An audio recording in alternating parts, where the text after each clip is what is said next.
Hi mga kapandak! So ngayong araw na to, tayo po ay maglilinis ng bahay. Napakasipag, di ba? So ayan, dahil wala kang tao dito sa bahay namin. Ako lang naman talaga ang naglilinis dito. Nakakaya naman kasi sa mga tumutuloy dito eh.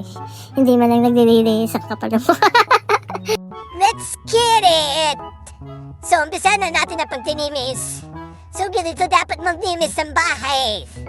Dapat napasadamin dahil maaraw sa loob at taas ang pasinag ng araw. Amen!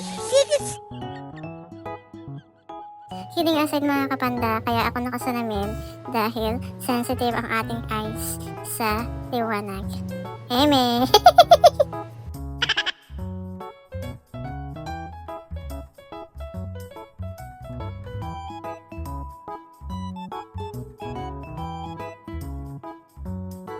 So ngayon mga kabandak, tapos na ako sa sala.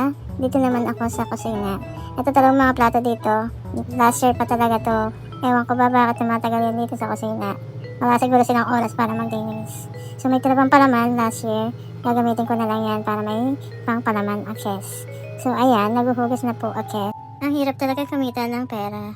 Pati sa paghuhugas ng plato, kailangan naka-video ka.